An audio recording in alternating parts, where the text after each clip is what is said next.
Suman presents moms కిచెన్కి స్వాగతం. చాలా రకరకాల వంటలు చేస్తుంటాం.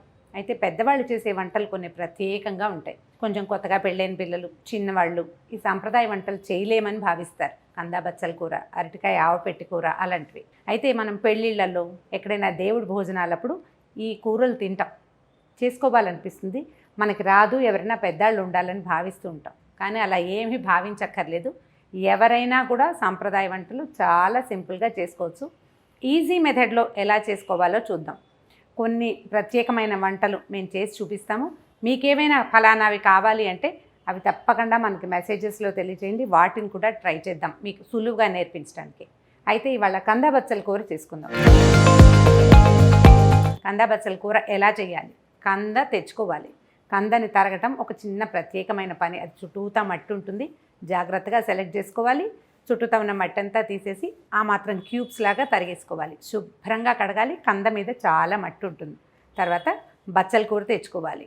కంద మరియు బచ్చల కూర అంటే కాంబినేషన్ రెండు కలుపుతాం కదా, ఎంత క్వాంటిటీ కలపాలి అని ఎప్పుడూ డౌట్గా ఉంటుంది. నా చేయి వంక శ్రద్ధగా చూడండి, మళ్ళీ అడగకూడదు. ఇంత కంద అయితే మనకు ఒక 4 కట్టలు బచ్చల కూర సరిపోతుంది. ఆ మాత్రం బచ్చల కూర సరిపోతుంది. 1-2 సార్లు చేస్తే ఎక్కువైంది తక్కువైంది తెలుస్తుంది. ఎవరు పర్ఫెక్ట్ కాదు, చేస్తుంటే పర్ఫెక్షన్ వస్తుంది ఆటోమేటిక్గా. సరే చూద్దాం ఎలా చేసుకోవాలి. కంద బచ్చల కూర రెండింటిని కుక్కర్లో పెట్టి ఉడికించేసుకోవచ్చు. కంద శుభ్రంగా కడిగేయటము, చిన్న ప్రెషర్ ప్యాన్లో కానీ చిన్న కుక్కర్లో కానీ కంద వేసేసి దాని మీద బచ్చల కూర పరిచేయటం, కాసిన నీళ్ళు పోసి కుక్కర్లో పెట్టడం, 2 విజిల్స్ రానిస్తే ఉడికిపోతుంది. ఒకవేళ కంద ఉడకదన్న అనుమానం పెద్దవాళ్ళు ఎవరైనా ఎక్స్ప్రెస్ చేసినా, మీకే అనిపించినా అన్ని బియ్యం కూడా కందతో పాటు వేసేస్తే తర్వాత ఆ బియ్యాన్ని తీసేసుకోవాలి, ఆటోమేటిక్గా ఉడికిపోతుంది. ఏం పర్వాలా, కంద ఉడికిపోతుంది బియ్యం కాంబినేషన్లో. ఇన్నే చాలు, ఒక 1/2 స్పూన్ బియ్యం వేస్తే చాలు. ఈ ఉడికిన కందా బచ్చలిని చక్కగా మెదిపేసి దాంట్లో కొంచెం మంచి తాలింపు, మెంతులు, ఆవాలు, మినపప్పు, తర్వాత ఎండుమిర్చి, కరివేపాకు, ఇంగువ, పచ్చిమిర్చి ఈ తాలింపు వేసి కొద్దిగా ఆ మాత్రం చింతపండు, దాన్ని చింతపండు పులుసు పిసికేసి అందులో పోసేయటం, తిరగమాతేసి మొత్తం కలిపేసి కాసేపు పొయ్యి మీద ఉడకనివ్వాలి చింతపండుతోటి. తర్వాత దాన్ని తీసి పక్కకు పెట్టుకోవటము, కొద్దిగా ఆవాలు, 2 ఎండుమిర్చి నూరేసి కలిపేసుకోవటమే. ఎలా చేయాలో చూపిస్తాను, ఈజీ అండ్ సింపుల్గా. మొదట ఏం చేద్దాము, ఒక ప్రెషర్ ప్యాన్ తీసుకుందాము. చిన్న కుక్కర్లు ఉంటే ఇలాంటి కూరలకి చాలా వెసులుబాటుగా ఉంటుంది. చిన్న కుక్కర్ కనుక లేకపోతే కూరలు చేసుకోవడానికి, పప్పు చేసుకోవడానికి వెసులుబాటుగా ఉంటుంది. ప్లాన్ చేసుకుని కొనుక్కోండి. స్టవ్ వెలిగించండి, ఈ ప్యాన్ పెట్టుకోండి, కంద ముక్కలు వేసేద్దాము. కాసిని నీళ్ళు అంటే సుమారు ఈ కప్ అనుకుందాం, ఇందులో ఒక 1/2 కప్పు నీళ్లు సరిపోతాయి. మనం ఇలా చేయమండి, కుక్కర్లో గిన్నె పెట్టుకోవాలి అని భావించారనుకోండి, అప్పుడు కూడా పెట్టుకోవచ్చు. ఇందులో కాసి నీళ్ళు పోసి ఆ గిన్నెలో నీళ్ళు పోయక్కర్లేదు, ఎందుకంటే కిందనున్న స్టీమ్తో ఉడికిపోతుంది కాబట్టి. ఇదిగో కంద ముక్కలు పెట్టేసామా, దీని మీద బచ్చల కూరని ఎక్కువ నీళ్లు పోయొద్దు, పల్చగా అయిపోతుంది. బచ్చల కూరలో కొంత తడి ఉంటుంది కాబట్టి సరిపోతుంది. కొద్దిగా పసుపు వేయండి, మన అలవాటుని బట్టి, ఇలా అలవాటు ఉన్న వాళ్ళు వేసుకోవచ్చు. ఓకే, ప్రెషర్ ప్యాన్ మూత పెట్టేద్దాం. స్టవ్ కొంచెం హైలో పెడదాం, వెయిట్ పెట్టేయండి. 2 విజిల్స్ వచ్చాక దీన్ని ఆఫ్ చేసేద్దాం.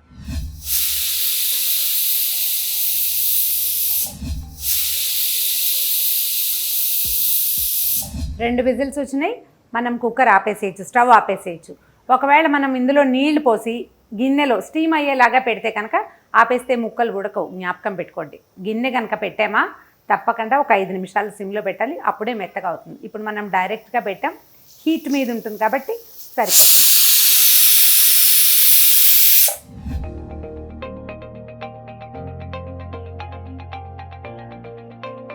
ముక్కలు ఉడికినాయో లేదో చూద్దాం. ఉడికిపోయినాయి. వీటిని ఒకసారి పైకి కిందకి కదపండి. అండ్ ఈ మనం ముక్కలుగా తరిగాం కదా, దాన్ని కొంచెం గరిటతోటి కొద్దిగా మెత్తగా అయ్యేలాగా ఎనిపేసేయండి. ఇది ముక్క భావకంగా కనపడక్కర్లేదు. ఒకసారి మొత్తం మెదిపేసేయండి. ఇందులో ఉన్న ఈ ముక్కలుగా తరిగాం కదా, దాన్ని కొంచెం దగ్గరగా అయ్యేలాగా ఒక్కసారి మెదిపి తర్వాత ఏం చేద్దామంటే ఇందులో ఒక చిటికెడు పసుపు, తర్వాత సరిపడా ఉప్పు, తర్వాత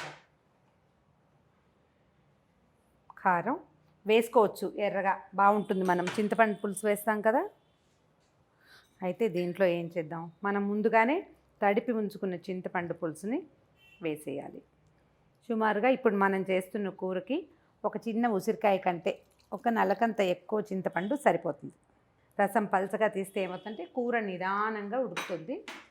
చింతపండు పులుసు పోసిన తర్వాత కాసేపు దీన్ని స్టవ్ మీదే ఉంచాలి. మనకి ఇది చక్కగా ఉడకాలి పులుసుతోటి. పలచగా చేసాం కదా, ఇంక ఏ ఇబ్బంది లేదు, ఈ కూర ఆటోమేటిక్గా చిక్కబడిపోతుంది.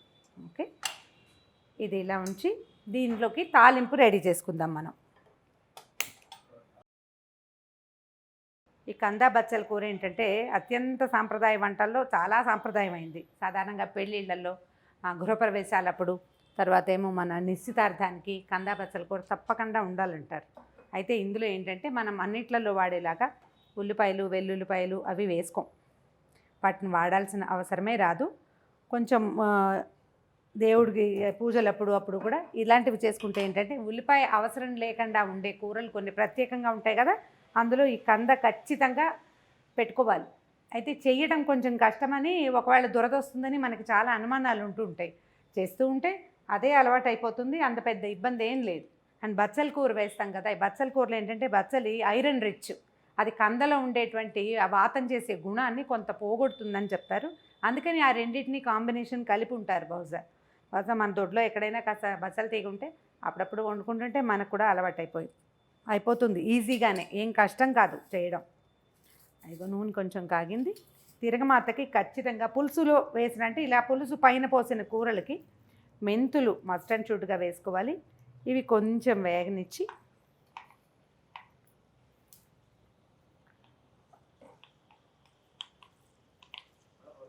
కొంచెం వేగిన తర్వాత అప్పుడు మనం మిగిలిన దినుసుల్ని వేసుకోవాలి. మెంతులు వేగిపోయినాయి. మినపప్పు, ఆవాలు కొంచెం పెద్దవైతే ముందేసుకోవాలి, చిన్నవైతే కొద్దిగా వెనకేసుకోవాలి, చూసుకోండి. ఆవాలు,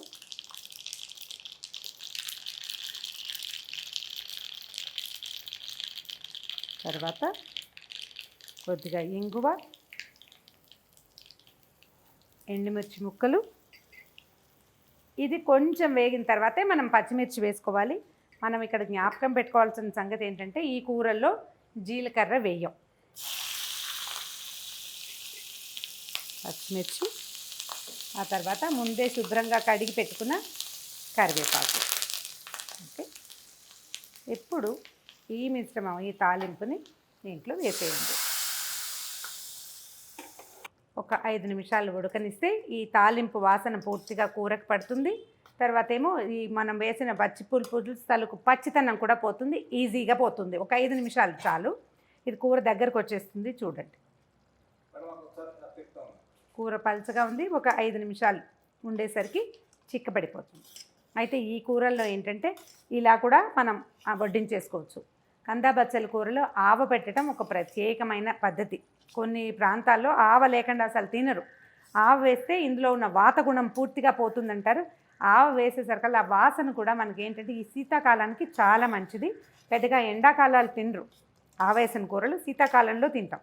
దీనికి ఆవ వేసుకోవటానికి కూడా మనం ఎప్పుడైతే ఇది తిరగమాత మొదలు పెట్టుకున్నాం, కూర మొదలెట్టామో అప్పుడే కాసిన ఇన్ని ఆవాలు, ఒక స్పూన్ ఆవాలు, తర్వాత 2 ఎండుమిర్చి, 2 బియ్యపు గింజలు నీటిలో నానబెట్టి పక్కన పెట్టుకోవాలి.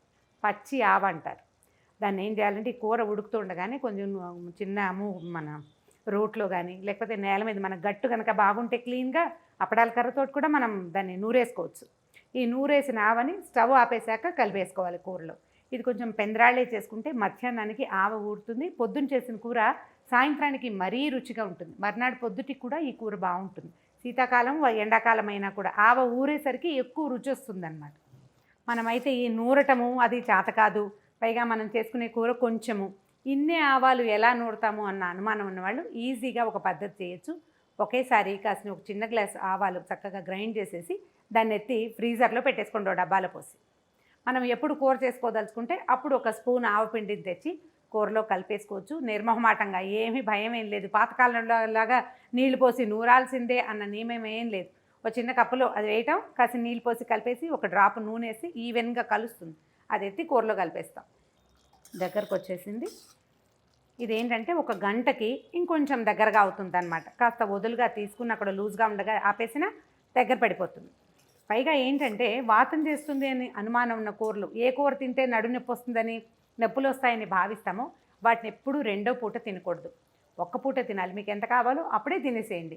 రెండో పూటకి నిల్వ ఉంచుకుని తిన్నా మళ్ళీ రెండోసారి తిన్నా కూడా ఇబ్బంది అవుతుంది. ఒక పూటకి ఏమీ జబ్బు చేయదు. అండ్ మోర్ ఓవర్ ఏంటంటే మనం ఇందులో ఆవ వేస్తాం కాబట్టి ఆ సమస్య ఉండనే ఉండదు. ఇదే కందతోటి ఈ బచ్చల కూర కాకుండా ఒట్టిగా కంద పులుసు, ఓన్లీ కంద ముక్కలతోటి అదొకటి చేసుకోవచ్చు. తర్వాత కందని చక్కగా ఇంతంత ముక్కలు తరిగి ఆలూ ఫ్రై లాగా కంద ఫ్రై చేసేసుకోవచ్చు. కందతోటి అట్టు వేసుకోవచ్చు. ఈ 3 రెసిపీలు. ఇవి కాకుండా కందని సన్నగా మనం ఫ్రెంచ్ ఫ్రైస్ టైప్లో పలచగా సన్నటి మన క్యారెట్ కోరతాను చూడండి, అలా కోరేసి ఫ్రై చేసుకునే విధానం కూడా ఉంటుంది. తమిళనాడు ఆ వైపు పెళ్ళిళ్ళల్లో బాగా పెడతారు కంద ఫ్రై. వీలు వెంబడే అవి కూడా చూపిద్దాం. కూర అయిపోయింది, స్టవ్ ఆపేస్తున్నాను. ఇప్పుడు మనం ఆవ పెట్టుకోవటం ఎట్లా అనేది చూద్దాం. చాలా సింపుల్. మన దగ్గర పొడే ఉంది, పొడితోటి ఎలా చేసుకోవాలో చూద్దాం. చూడండి, మన కూరకి 1 స్పూను ఆవపిండి సరిపోతుంది.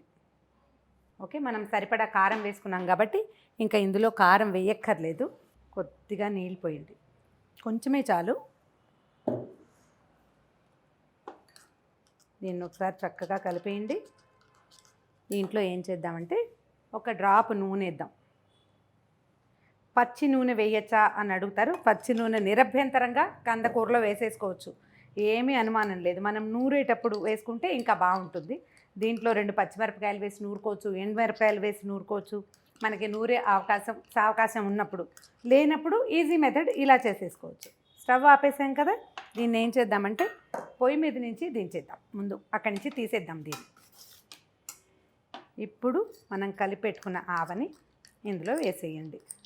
పొడి వేసామనుకో, వేయచ్చు పొడి కూడా, కాకపోతే ఈవెన్గా కలవలేదనుకోండి అప్పుడు కొన్ని చోట్ల చేదుగా, కొన్ని చోట్ల ఆవఘాటు ఎక్కువగా, కొన్ని చోట్ల తక్కువగా అలా ఉంటుంది.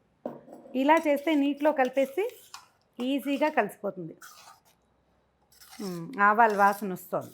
ఇది ఇంకొక అరగంట పోతే ఇంకా మంచి వాసన వస్తుంది, బ్రహ్మాండంగా ఉంటుంది. ఆవు కూడా పెట్టేసాం. ఒక చిన్న బౌల్లోకి తీసేసుకుందాం దీన్ని. ఆవు పెట్టిన కందా బచ్చల కూర రెడీ అయిపోయింది. మరిన్ని సాంప్రదాయ వంటలతోటి మళ్ళీ కలుసుకుంటూ ఉందాం.